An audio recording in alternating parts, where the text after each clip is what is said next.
അക്കൗണ്ടൻസിയുടെ basic ചാപ്റ്ററാണ് നമ്മളിപ്പോൾ എടുത്തുകൊണ്ടിരിക്കുന്നത്. അതിൻ്റെ കണ്ടിന്യൂഷനാണ് ഈ വീഡിയോ എന്ന് പറയുന്നത്. നമ്മൾ കുറച്ച് കാര്യങ്ങൾ കഴിഞ്ഞ വീഡിയോയിൽ ഡിസ്കസ് ചെയ്തിട്ടുണ്ട്. അത് നിങ്ങൾ കണ്ടിട്ടുണ്ടെന്ന് വിശ്വസിക്കുന്നു. അതിൻ്റെ കണ്ടിന്യൂഷനാണ്. ഓക്കെ, നമുക്കിവിടെ നമ്മൾ ഡിസ്കസ് ചെയ്യാൻ പോകുന്നത് ബ്രാഞ്ചസ് ഓഫ് അക്കൗണ്ടിങ്, അക്കൗണ്ടൻസിയുടെ മറ്റ് ബ്രാഞ്ചുകൾ ഏതൊക്കെയാണ്. ഫിനാൻഷ്യൽ അക്കൗണ്ടിങ് നമ്മൾ ഓൾറെഡി ഇപ്പം ഡിസ്കസ് ചെയ്തു വരുന്നു. അതാണ് നമ്മൾ പ്രധാനമായും ഈ ഒരു ഇതിൽ പഠിക്കാൻ പോകുന്നത്, ഇതിൻ്റെ കണ്ടിന്യൂഷൻ. എന്നാൽ ഇത് അക്കൗണ്ടൻസിയുടെ മറ്റ് ബ്രാഞ്ചുകൾ ഏതൊക്കെയാണ്, ഇതുമായി ആദ്യം കണക്റ്റഡ് ആയിട്ട് നിൽക്കുന്ന മറ്റ് ബ്രാഞ്ചുകൾ, അതിലൊന്ന് കോസ്റ്റ് അക്കൗണ്ടിങ് ആണ്, മറ്റൊന്ന് മാനേജ്മെൻറ്റ് അക്കൗണ്ടിങ് ആണ്. എന്നാൽ ഇത് കൂടാതെ human resource accounting, social accounting, responsibility accounting തുടങ്ങിയ തരത്തിലുള്ള ഡിവിഷൻസും ഇന്ന് ഉണ്ട്, പലയിടത്തും ഉപയോഗിക്കുന്നുണ്ട്. പക്ഷേ നിങ്ങൾ ഹയർ ക്ലാസ്സുകളിൽ ഇപ്പോൾ ഈവൻ പ്രൊഫഷണൽ കോഴ്സുകളൊക്കെ പഠിക്കുന്ന കുട്ടികളാണെങ്കിൽ നിങ്ങളിത് കേട്ടിട്ടുണ്ടാവും. ഈ പറയുന്ന ഹ്യൂമൻ റിസോഴ്സ് അക്കൗണ്ടിങ്ങും സോഷ്യൽ അക്കൗണ്ടിങ്ങും റെസ്പോൺസിബിലിറ്റി അക്കൗണ്ടിങ്ങും ഒക്കെ ഹയർ ക്ലാസ്സുകളിൽ പ്രൊഫഷണൽ കോഴ്സുകൾ പഠിക്കുന്ന കുട്ടികൾക്ക് മാത്രമേ പഠിക്കാനുള്ളൂ. ഇപ്പം BCom, MCom, +1 +2 കുട്ടികൾക്കൊന്നും അതൊന്നും പഠിക്കാനില്ല. എന്നാൽ കോസ്റ്റ് അക്കൗണ്ടിങ്ങും മാനേജ്മെൻറ്റ് അക്കൗണ്ടിങ്ങും അത്യാവശ്യം ഈ പറയുന്ന BCom, MCom ലെവലിലൊക്കെ പഠിക്കാനുണ്ട്. അപ്പോൾ നമുക്കതൊന്ന് ജസ്റ്റ് ഒന്ന് പറയാം, എന്താണ് കോസ്റ്റ് അക്കൗണ്ടിങ്. ഫിനാൻഷ്യൽ അക്കൗണ്ടിങ് നമ്മൾ ഓൾറെഡി പറഞ്ഞു, ട്രാൻസാക്ഷൻസ് ആൻഡ് ഈവൻറ്റ്സ് റെക്കോർഡ് ചെയ്തു, ക്ലാസിഫൈ ചെയ്ത്, സമ്മറൈസ് ചെയ്ത്, അനലൈസ് ചെയ്യുന്നു. അവിടെ എല്ലാം എടുത്തു പറയേണ്ട ഒരു കാര്യം എന്ന് പറഞ്ഞാൽ അതെല്ലാം ഈ പറയുന്ന ട്രാൻസാക്ഷൻസും ഈവൻസും മെറ്റ് ചെയ്തതിന് ശേഷം, ആ ഒരു ഈവൻസ് കഴിഞ്ഞതിന് ശേഷമാണ് നമ്മളത് റെക്കോർഡ് ചെയ്യുന്നത്. അപ്പോൾ പലരും പറയാറുണ്ട് ഈ ഫിനാൻഷ്യൽ അക്കൗണ്ടിങ് ഒരു പോസ്റ്റ്മോർട്ടം അനാലിസിസാണ്. എല്ലാം കഴിഞ്ഞിട്ട് എടുത്തു വെച്ച് പരിശോധിക്കുന്നു, വിശകലനം ചെയ്യുന്നു, ഡിസിഷൻ എടുക്കുന്നു. എല്ലാം കഴിഞ്ഞിട്ട് ഇതൊക്കെ ചെയ്തിട്ട് എന്ത് കാര്യം എന്ന് പറയുന്ന ആൾക്കാരും ഉണ്ട്. എന്തായാലും അതും വേണം. എന്നാലും അതിൻ്റെ മറ്റൊരു ബ്രാഞ്ചാണ് കോസ്റ്റ് അക്കൗണ്ടിങ്. ഇനി വരാൻ പോകുന്ന കാര്യങ്ങളെ ഒന്ന് എസ്റ്റിമേറ്റ് ചെയ്യുക, എങ്ങനെയാണ് അടുത്ത ഫൈനാൻഷ്യൽ ഇയറിൽ നമ്മുടെ ബിസിനസ്സുകൾ മുന്നോട്ട് പോകേണ്ടത്, ഇത്തരത്തിലൊക്കെ ഉള്ള കാര്യങ്ങൾ പഠിക്കുകയും അത് പ്രാവർത്തികമാക്കുകയും ചെയ്യുന്ന ഒരു ബ്രാഞ്ചാണ് നമ്മുടെ കോസ്റ്റ് അക്കൗണ്ടിങ് എന്ന് പറയുന്നത്. Cost accounting is a form of managerial accounting that aims to capture a company's total cost of production or product cost. ഇവിടെ നമ്മൾ ഐഡൻറ്റിഫൈ ചെയ്യുന്നത്, മുൻകൂട്ടി കണ്ടുപിടിക്കുകയാണ് ഒരു കമ്പനിയുടെ കോസ്റ്റ് ഓഫ് പ്രൊഡക്ഷൻ എത്രയായിരിക്കുമെന്നും അല്ലെങ്കിൽ ഒരു പ്രോഡക്റ്റിൻ്റെ കോസ്റ്റ് എത്രയായിരിക്കുമെന്ന് by assessing its variable and fixed cost. ഇതെങ്ങനെയാണ് കണ്ടുപിടിക്കുന്നത്? വേരിയബിൾ കോസ്റ്റും ഫിക്സഡ് കോസ്റ്റുകളും അസസ് ചെയ്തതിന് ശേഷം. അപ്പോൾ എന്തിനാണ് മുൻകൂട്ടി കണ്ടുപിടിക്കുന്നത്? അതായത് നമുക്കൊരു പ്രോഡക്റ്റ്, നമ്മളൊരു മാനുഫാക്ചറിങ് കമ്പനിയാണെങ്കിൽ ഒരു പ്രോഡക്റ്റ് ഉൽപ്പാദിപ്പിച്ച് വിൽക്കുന്ന കമ്പനിയാണെങ്കിൽ ആ പ്രോഡക്റ്റ് നമ്മൾ ഉൽപ്പാദിപ്പിക്കുന്നതിന് മുമ്പ് തന്നെ അതിന് എത്ര കോസ്റ്റ് ആകും എന്ന് അസസ് ചെയ്യണം, അല്ലേ? എന്നിട്ട് നമ്മൾ അതിനൊരു മാർജിൻ ഫിക്സ് ചെയ്യണം, അതിനൊരു സെല്ലിംഗ് പ്രൈസ് ഫിക്സ് ചെയ്യണം. എന്നിട്ട് ആ സെല്ലിംഗ് പ്രൈസ് നമ്മുടെ മാർക്കറ്റിൽ വയബിൾ ആണോ എന്ന് ചെക്ക് ചെയ്യണം, കോമ്പറ്റീറ്റേഴ്സിൻ്റെ പ്രൈസ് കണ്ടുപിടിക്കണം. ഇത്തരത്തിലുള്ള കാര്യങ്ങളൊക്കെ കണ്ടെത്തിയതിന് ശേഷം ഇതൊരു ഫീസിബിൾ ആണ് എന്ന് കണ്ടാൽ മാത്രമേ നമ്മൾ ആ ബിസിനസ്സുമായിട്ട് മുന്നോട്ട് പോകാൻ കഴിയുകയുള്ളൂ. സോ ഇത്തരത്തിൽ അത് മാത്രമല്ല, കമ്പനിയുടെ ഓവറാൾ, ഇപ്പോൾ പ്രോഡക്റ്റിൻ്റെ കോസ്റ്റ് കണ്ടുപിടിക്കുന്നതിനോടൊപ്പം കമ്പനിയുടെ ഓവറാൾ കോസ്റ്റ് എത്രയാണ്, റണ്ണിങ് എക്സ്പെൻസ് എത്രയാണ്, ഫിക്സഡ് എക്സ്പെൻസ് എത്രയാണ്, ഇതെല്ലാം നമ്മൾ മുൻകൂട്ടി ഒന്ന് ഐഡൻറ്റിഫൈ ചെയ്ത് ഒരു എസ്റ്റിമേറ്റഡ് പ്രോഫിറ്റ് തയ്യാറാക്കി, ഒരു ടോട്ടൽ റവന്യൂ എത്ര പ്രോഡക്റ്റ് നമുക്ക് വിൽക്കാൻ കഴിയും എന്നൊക്കെ എസ്റ്റിമേറ്റ് ചെയ്ത്, ഇത്തരത്തിൽ നമ്മൾ എന്ത് ചെയ്യുകയാണ്, നമ്മുടെ വരാൻ പോകുന്ന വർഷം എങ്ങനെയായിരിക്കണം നമ്മുടെ കമ്പനിയുടെ പെർഫോമൻസ് എന്നൊക്കെ നമ്മൾ കണ്ടെത്തുന്ന കുറേയധികം ടൂൾസ് നമ്മൾ പഠിക്കുന്ന ഒരു ബ്രാഞ്ചാണ് നമ്മുടെ cost accounting. Okay, cost accounting is a form of managerial accounting that aims to capture a company's total cost of production, ഒന്നുകിൽ total cost of production or product cost, അല്ലെങ്കിൽ പ്രോഡക്റ്റിൻ്റെ കോസ്റ്റ് ബൈ അസസിങ് എങ്ങനെയാണ് its variable and fixed cost. Variable കോസ്റ്റും fixed കോസ്റ്റും analyse ചെയ്തിട്ടാണ് ഇതെല്ലാം ചെയ്യുന്നത്. അത് ഒരു ബ്രാഞ്ച്. മറ്റൊന്ന് മാനേജ്മെൻറ്റ് അക്കൗണ്ടിങ്. എന്താണ് management accounting? Management accounting is presentation of analysis of business activities to the internal management to facilitate decision making. സിമ്പിളാണ്. അതായത് ഇൻറ്റേർണൽ മാനേജ്മെൻറ്റിന് നമ്മൾ ഈ പറഞ്ഞ എന്താ പറയുന്നത്, presentation of analysis of business activities to the internal management to facilitate decision making എന്നാണ് പറഞ്ഞിരിക്കുന്നത്. അതായത് മാനേജ്മെൻറ്റ് അക്കൗണ്ടിങ് എന്നതുകൊണ്ട് ഉദ്ദേശിക്കുന്നത്, ഇപ്പോൾ ഫിനാൻഷ്യൽ അക്കൗണ്ടിങ്ങിൽ നിന്നും നമുക്ക് കുറച്ച് റിപ്പോർട്ട്സുകൾ കിട്ടുന്നുണ്ട്, കോസ്റ്റ് അക്കൗണ്ടിങ്ങിൽ നിന്നും നമുക്ക് റിപ്പോർട്ട്സുകൾ കിട്ടുന്നുണ്ട്. ഈ റിപ്പോർട്ട്സുകൾ ഉപയോഗിച്ച് നമ്മുടെ മാനേജറിയൽ പേഴ്സൺസ് കൃത്യമായ ഡിസിഷൻസ് എടുക്കണം.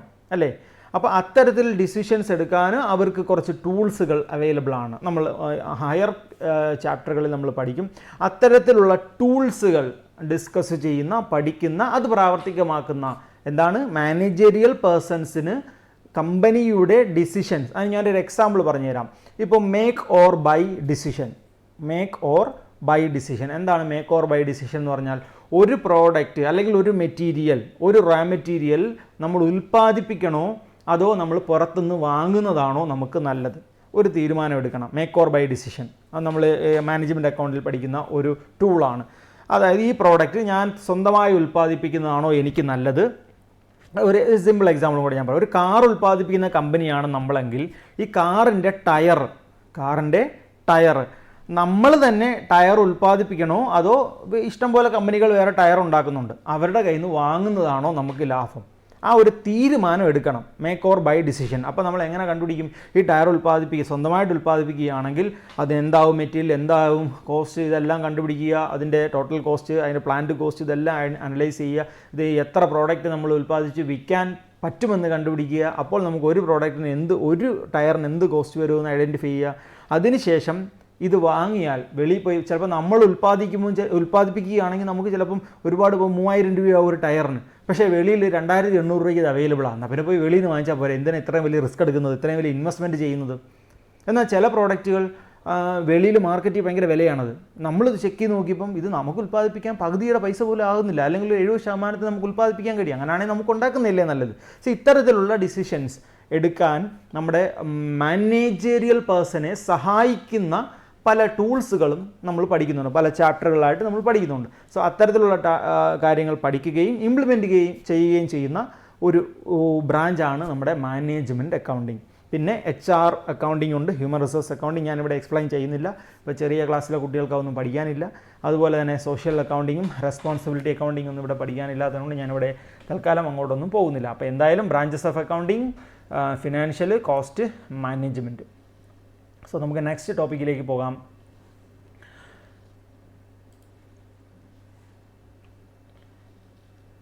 Qualitative characteristics of accounting. അക്കൗണ്ടൻസിയുടെ ക്വാളിറ്റേറ്റീവ് ക്യാരക്ടറിസ്റ്റിക്സ് എന്തൊക്കെയാണെന്നാണ് നമ്മൾ അടുത്ത് ഡിസ്കസ് ചെയ്യാൻ പോകുന്നത്. അപ്പം ഏറ്റവും പ്രധാനപ്പെട്ട ഒരു പോയിൻ്റാണ് നമ്മളിവിടെ പഠിക്കുന്നത്. ഒന്നാമത്തത് റിലയബിലിറ്റിയാണ്.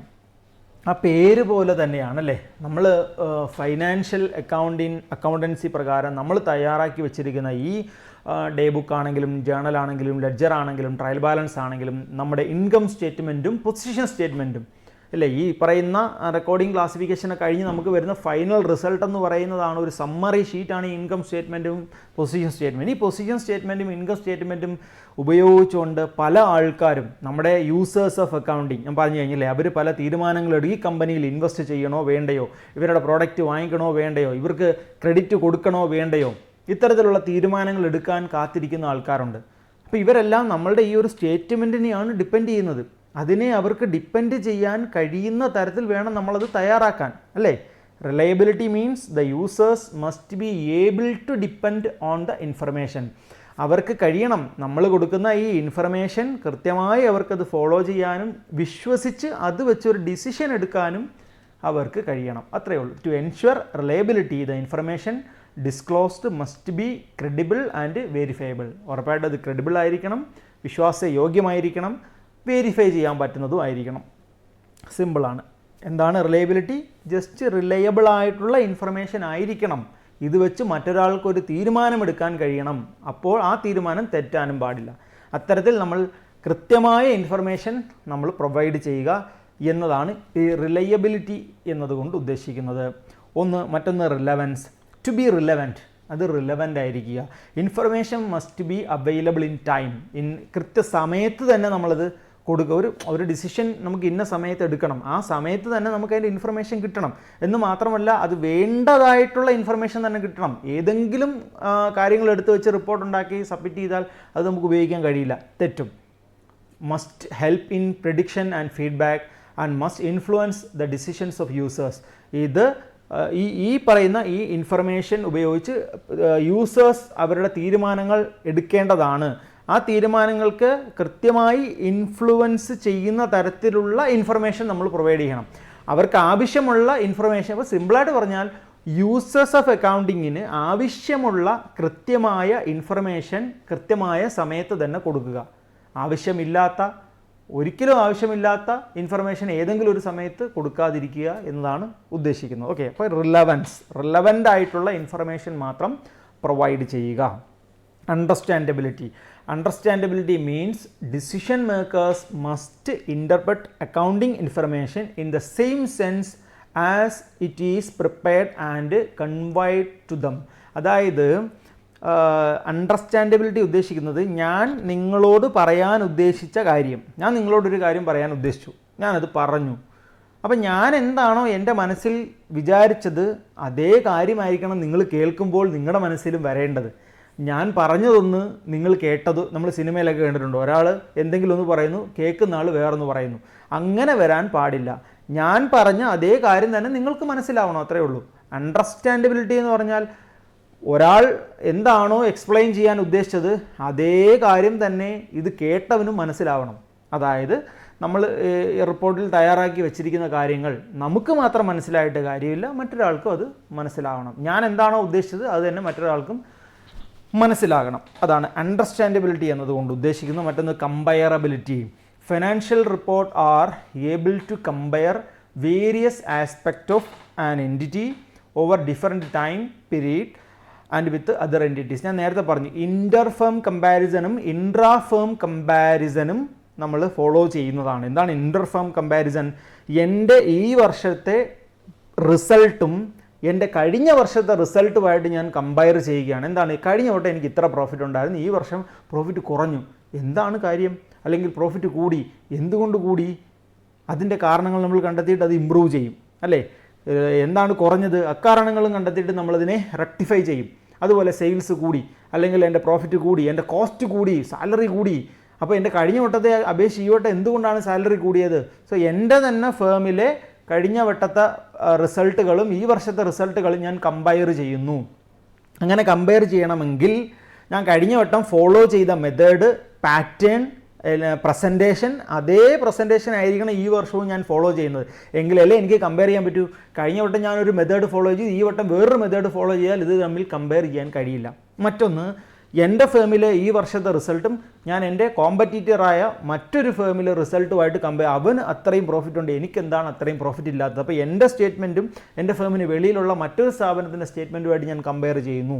അങ്ങനെ കമ്പയർ ചെയ്യണമെങ്കിൽ ഞാൻ ഫോളോ ചെയ്യുന്ന പ്രിൻസിപ്പിളും ഞാൻ ഫോളോ ചെയ്യുന്ന മെത്തേഡും പ്രസൻറ്റേഷനും ഒക്കെ അയാളും ഫോളോ ചെയ്യണ്ടേ? അല്ലെങ്കിൽ റൂൾസും റെഗുലേഷൻസും ഫോളോ ചെയ്യണ്ടേ?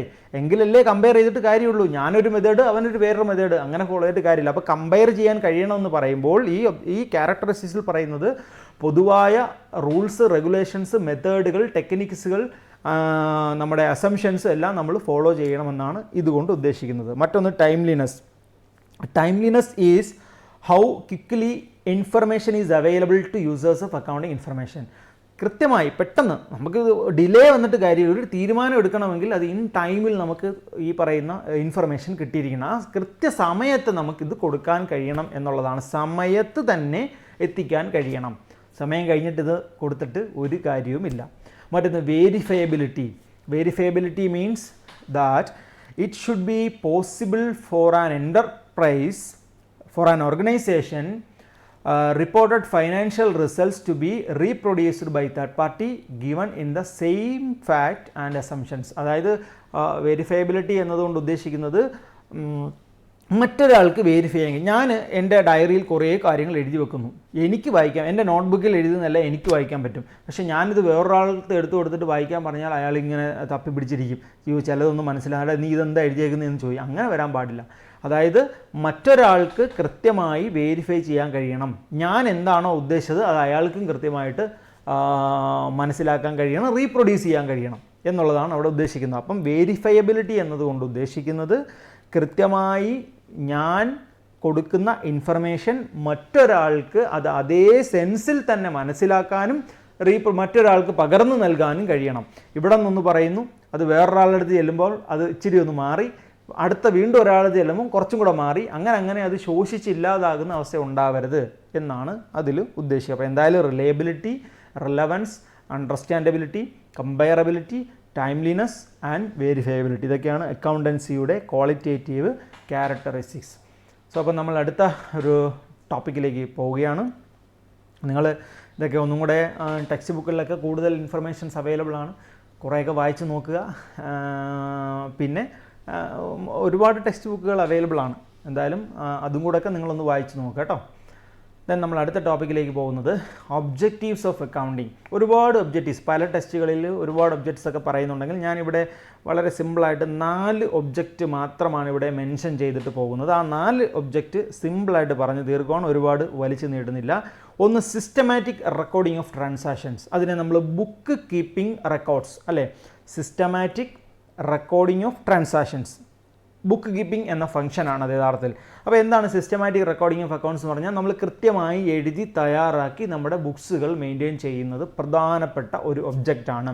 അതിൽ നമ്മൾ ജേർണൽ തയ്യാറാക്കുക, അല്ലെങ്കിൽ സബ്സിഡിയറി ബുക്ക്, അല്ലെങ്കിൽ ഡേ ബുക്ക്, കൂടാതെ ലെഡ്ജർ, ട്രയൽ ബാലൻസ് തുടങ്ങിയ ബുക്കുകൾ എഴുതി തയ്യാറാക്കുക. 2, ascertainment of result, that means in preparation of income statement. രണ്ടാമത്തെ നമ്മുടെ ഒബ്ജക്റ്റ് എന്ന് പറയുന്നത് അസർട്ടൈൻമെൻറ്റ് ഓഫ് റിസൾട്ട്, നമ്മുടെ ബിസിനസ്സിൻ്റെ റിസൾട്ട്, നെറ്റ് റിസൾട്ട് കണ്ടുപിടിക്കുക. അത് ഈ റിസൾട്ട് എന്ന് പറയുന്നത് in terms of profit or loss, profit ആണോ ലോസ് ആണോ എന്ന് കണ്ടുപിടിക്കുക. അതിന് നമ്മൾ പ്രിപ്പയർ ചെയ്യേണ്ടത് എന്തൊക്കെയാണ്? മാനുഫാക്ചറിങ് അക്കൗണ്ട് പ്രിപ്പയർ ചെയ്യാം, ട്രേഡിംഗ് അക്കൗണ്ട് പ്രിപ്പയർ ചെയ്യാം, profit and loss account prepare ചെയ്യാം. ഈ 3 സ്റ്റേറ്റ്മെൻറ്റുകളാണ് നമ്മൾ പ്രിപ്പയർ ചെയ്യുന്നത്. അത് പ്രിപ്പയർ ചെയ്യുമ്പോൾ നമുക്ക് ഈ ബിസിനസ് ലാഭത്തിലാണോ നഷ്ടത്തിലാണോ എന്ന് കണ്ടെത്താൻ കഴിയും.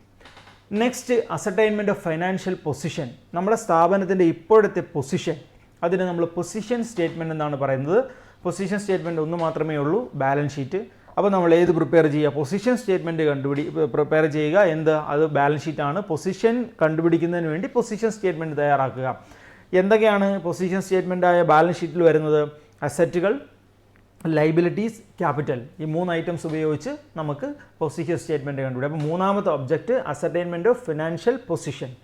നാലാമത്തത് communicating information to various users, financial റിപ്പോർട്ട്സുകൾ, ഇൻറ്റേർണൽ ആൻഡ് എക്സ്റ്റേണൽ യൂസേഴ്സിന് നമ്മൾ ഇതിൻ്റെ റിപ്പോർട്ട്സുകൾ കൃത്യമായി കൊടുക്കുക. അപ്പോൾ സിമ്പിളായിട്ട് നമ്മൾ ഒബ്ജക്റ്റ് കവർ ചെയ്തു. 1, systematic recording, 2, ascertainment of profit, 3, ascertainment of financial position and communicating information to the users. So ഇതാണ് ഇതിൻ്റെ ഒബ്ജക്റ്റീവ്സ് എന്ന് പറയുന്നത്.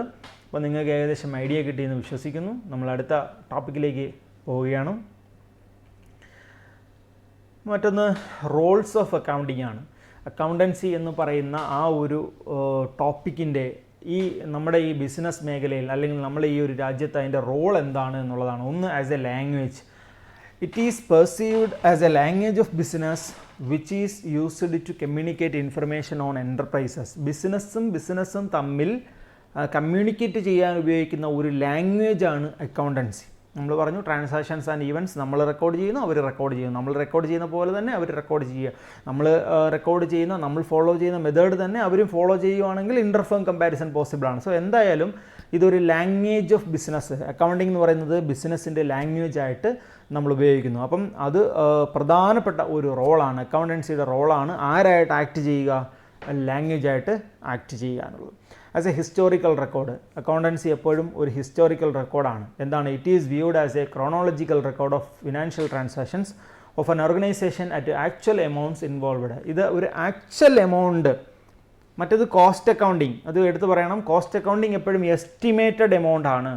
ഫിനാൻഷ്യൽ അക്കൗണ്ടിങ് എപ്പോഴും ആക്ച്വൽ എമൗണ്ട് ആണ്. ഹിസ്റ്റോറിക്കൽ റെക്കോർഡാണ്. ആക്ച്വൽ എമൗണ്ടിൻ്റെ ട്രാൻസാക്ഷൻസ് ആൻഡ് ഈവൻസിൻ്റെ ഒരു സമ്മറി, അതൊരു ക്രോണോളജിക്കൽ റെക്കോർഡാണ്. 1 by 1 ആയിട്ട് ഡേറ്റ് വൈസ് ആയിട്ട് എഴുതുന്ന ഒരു റെക്കോർഡാണ് ആരെന്ന് പറയുന്നത്? നമ്മുടെ അക്കൗണ്ടൻസി എന്ന് പറയുന്നത്. അപ്പം ഇതൊരു ഹിസ്റ്റോറിക്കൽ റെക്കോർഡാണ്. അപ്പം അടുത്ത നമുക്ക് പറയാനുള്ളത് as A current economic reality. മൂന്നാമത്തത് കറണ്ട് എക്കണോമിക് റിയാലിറ്റി. ഇപ്പോൾ നമ്മുടെ ബിസിനസ്സിൻ്റെ പൊസിഷൻ എന്താണ്, എക്കണോമിക് സിറ്റുവേഷൻ എന്താണ് എന്ന് ഐഡൻറ്റിഫൈ ചെയ്യാൻ, മനസ്സിലാക്കാൻ കഴിയുന്ന കുറച്ച് ഇൻഫർമേഷൻസ് കിട്ടുന്ന ഒരു സിസ്റ്റമാണ് നമ്മുടെ അക്കൗണ്ടൻസി എന്ന് പറയുന്നത്. It is viewed as the means of determining the true income of an entity, namely the change of wealth over income. അപ്പം ഇതിൽ പറഞ്ഞിരിക്കുന്നത് പറഞ്ഞാൽ ഒരു സ്ഥാപനത്തിൻ്റെ വെൽത്ത് അല്ലേ, ഇൻകം ഓരോ പ്രാവശ്യവും നമുക്ക് ഇൻകം ജനറേറ്റ് ചെയ്യുമ്പോൾ നമ്മുടെ വെൽത്ത് കൂടിക്കൊണ്ടേയിരിക്കും. അങ്ങനെയാണ് നോർമലി. നമുക്ക് ഇൻകം കൂടുന്നതനുസരിച്ച് നമ്മുടെ വെൽത്ത് കൂടുക എന്നുള്ളതാണ്. നമ്മുടെ അസറ്റുകൾ, പ്രോപ്പർട്ടീസ് എല്ലാം വർദ്ധിക്കും. അപ്പോൾ എന്തായാലും ഇപ്പോഴത്തെ നമ്മുടെ ആ സ്ഥാപനത്തിൻ്റെ, ആ എൻറ്റിറ്റിയുടെ കറണ്ട് എക്കണോമിക് റിയാലിറ്റി എന്താണ്? അവർ പോസിറ്റീവ് നെറ്റ്വർത്താണോ അവർക്കുള്ളത്, നെഗറ്റീവ് നെറ്റ്വർത്താണോ ഉള്ളത്, അത് ഇൻക്രീസ് ചെയ്യുകയാണോ ഡിക്രീസ് ചെയ്യുകയാണോ എന്നൊക്കെ മനസ്സിലാക്കാൻ കഴിയുന്ന ഒരു റെക്കോർഡാണ് നമ്മുടെ അക്കൗണ്ടൻസി എന്ന് പറയുന്നത്. അപ്പോൾ അത് ഐഡൻറ്റിഫൈ ചെയ്യാൻ, അത് മനസ്സിലാക്കി തരുന്ന ഒരു ജോലി അല്ലെങ്കിൽ ഒരു റോള് ആർക്കുണ്ട്? അക്കൗണ്ടൻസിക്ക് ഉണ്ട്. ഇനി as an information system, it is viewed as a process that link an information source to a set of receivers by means of channel of communication. അത് നമ്മൾ നേരത്തെ പറഞ്ഞ അതേ ഫങ്ഷൻ തന്നെയാണ് ഇവിടെ പറയുന്നത്. യൂസേഴ്സ് ഓഫ് ഇൻഫർമേഷൻ, അവർക്ക് കൃത്യമായ ഒരു ഇൻഫർമേഷൻ കൊടുക്കുന്ന ഒരു ഇൻഫർമേഷൻ സിസ്റ്റമായിട്ട് നമ്മുടെ അക്കൗണ്ടൻസി ആക്ട് ചെയ്യുന്നുണ്ട്. യൂസേഴ്സ് ഓഫ് അക്കൗണ്ടിങ് പറഞ്ഞു, ഇൻറ്റേർണൽ യൂസേഴ്സ് ഉണ്ട്, എക്സ്റ്റേണൽ യൂസേഴ്സ് ഉണ്ട്. ഇവർക്കെല്ലാം ഇൻഫർമേഷൻ കൊടുക്കുന്ന, അവർക്ക് ഡിസിഷൻ എടുക്കണം, തീരുമാനങ്ങൾ എടുക്കാൻ ഇൻഫർമേഷൻ കൊടുക്കുന്ന ഒരു ഇൻഫർമേഷൻ സിസ്റ്റമായിട്ടും നമ്മുടെ അക്കൗണ്ടൻസി ആക്ട് ചെയ്യുന്നുണ്ട്. അതും അദ്ദേഹത്തിൻ്റെ റോളാണ്, അല്ലെങ്കിൽ അക്കൗണ്ടൻസിയുടെ റോളാണ്. അപ്പോൾ എന്തായാലും റോൾസ് ഓഫ് അക്കൗണ്ടിങ് എന്തൊക്കെയാണ്? അത് ലാംഗ്വേജാണ്, ഒരു ഹിസ്റ്റോറിക്കൽ റെക്കോർഡാണ്, കറണ്ട് എക്കണോമിക് റിയാലിറ്റി മനസ്സിലാക്കാൻ കഴിയുന്ന ഒരു സിസ്റ്റമാണ്, കൂടാതെ ഒരു ഇൻഫർമേഷൻ സിസ്റ്റവുമാണ്. ആർക്ക്? യൂസേഴ്സ് ഓഫ് അക്കൗണ്ടൻസിക്ക്, അക്കൗണ്ടിങ് യൂസേഴ്സിന് കൃത്യമായ ഇൻഫർമേഷൻ കൊടുക്കുന്ന ഒരു ഇൻഫർമേഷൻ സിസ്റ്റവും കൂടെയാണ് നമ്മുടെ അക്കൗണ്ടൻസി എന്ന് പറയുന്നത്. അപ്പോൾ നമ്മൾ അടുത്ത ടോപ്പിക്കിലേക്ക് പോകുന്നത് കുറേ ടേംസുകളാണ്. നമ്മുടെ ഈ ചാപ്റ്ററിൽ ഇനി പഠിക്കാനുള്ളത് ഇത്രയൊക്കെ ഉള്ളൂ. കുറച്ച് ടേംസുകളാണ്, കുറേ ടേംസുകൾ ഞാനിവിടെ എഴുതി വെച്ചിട്ടുണ്ട്. അപ്പോൾ അത് ഞാനൊന്ന് കുറച്ചും കൂടെ വൺ ബൈ വൺ ആയിട്ട് ജസ്റ്റ് ഒന്ന് എക്സ്പ്ലെയിൻ ചെയ്തു പോകാം. ഒരുപാട് എക്സ്പ്ലനേഷൻ ഒന്നും കൊടുത്ത സമയം നമ്മൾ കളയുന്നില്ല. അതിൽ ഒന്നാമത്തെ ടേം എന്ന് പറയുന്നത് എൻറ്റിറ്റി എന്നുള്ളതാണ്. ബിസിനസ് എൻറ്റിറ്റി നമ്മൾ ഓൾറെഡി ഡിസ്കസ് ചെയ്ത് കഴിഞ്ഞു. എൻറ്റിറ്റി എന്താണെന്നുള്ളത് അല്ലേ? സോൾ പ്രൊപ്പറൈറ്റർഷിപ്പ് ഓർഗനൈസേഷൻ ആണ് എൻറ്റിറ്റി എന്നതുകൊണ്ട് ഇവിടെ ഉദ്ദേശിക്കുന്നത്. And entity is an organisation created by one or more individual to carry out the functions of business and maintain a separate legal assistance for tax purpose. Entity എന്ന് പറയുന്നത് ഒരാളോ ഒന്നിലധികമോ വ്യക്തികൾ ചേർന്ന് തുടങ്ങിയ ബിസിനസ് സ്ഥാപനങ്ങളെ, ഇനി അത് പ്രോഫിറ്റ് മോട്ടീവ് ഉള്ളതാവാം, പ്രോഫിറ്റ് മോട്ടീവ് ഇല്ലാത്തതാവാം, അത്തരത്തിലുള്ള സ്ഥാപനങ്ങളെ നമ്മൾ എൻറ്റിറ്റി എന്ന് വിളിക്കും. ഓരോ എൻറ്റിറ്റിയും ടാക്സ് പർപ്പസിന് സെപ്പറേറ്റ് ലീഗൽ എക്സിസ്റ്റൻസ് അവർക്ക് ഉണ്ടായിരിക്കും എന്നും കൂടെ നമ്മളിവിടെ കൂട്ടിച്ചേർക്കുകയാണ്. മറ്റൊന്ന് ക്യാപിറ്റലാണ്. Amount invested by the owner to the firm is known as capital. ബിസിനസ്സിലേക്ക് ബിസിനസ് മാൻ കൊണ്ടുവരുന്ന amount contributed by the businessman or proprietor to the business is called capital. ബിസിനസ്സിലേക്ക് ബിസിനസ് മാൻ കൊണ്ടുവരുന്ന തുകയെ ക്യാപിറ്റൽ എന്ന് വിളിക്കും. അതിൻ്റെ ഓപ്പോസിറ്റാണ് amount withdrawn by the owner from the business is known as drawing. ബിസിനസ്സിൽ നിന്നും business man withdraw ചെയ്യുന്ന തുകയെ നമ്മൾ ഡ്രോയിങ്സ് എന്ന് വിളിക്കും. ഡ്രോയിങ്സ് തന്നെ രണ്ട് തരത്തിലുണ്ട്. ഡ്രോയിങ്സ് ഔട്ട് ഓഫ് പ്രോഫിറ്റും ഉണ്ട്, ഡ്രോയിങ്സ് ഔട്ട് ഓഫ് ക്യാപിറ്റലും ഉണ്ട്. ഡ്രോയിങ്സ് ഓഫ് ദ പ്രോഫിറ്റ് എന്ന് പറഞ്ഞാൽ ബിസിനസ്സിൽ നിന്നും വർഷാവർഷം ഉണ്ടാകുന്ന ലാഭത്തിൽ നിന്നും എടുത്തുകൊണ്ട് പോകുന്ന തുകയെ നമ്മൾ ഡ്രോയിങ്സ് എന്ന് വിളിക്കും. റെഗുലർ ഡ്രോയിങ്സ് എന്ന് പറയും. ഇനി ഡ്രോയിങ്സ് ഔട്ട് ഓഫ് ക്യാപിറ്റൽ എന്ന് പറഞ്ഞാൽ the amount withdrawn by the proprietor from his capital. അയാളുടെ ക്യാപിറ്റലിൽ നിന്ന് വിഡ്രോ ചെയ്താൽ അതിനെ എന്ത് വിളിക്കും? ഡ്രോയിങ്സ് ഔട്ട് ഓഫ് ക്യാപിറ്റൽ എന്ന് പറയും. അപ്പോൾ ഒരു 10 ലക്ഷം കൊണ്ടുവന്നിട്ട് 2 ലക്ഷം എടുത്തുകൊണ്ട് പോയാൽ അത് അയാൾ കൊണ്ടുവന്ന പൈസ തിരിച്ചു കൊണ്ടുപോയതിന് തുല്യമാണ്.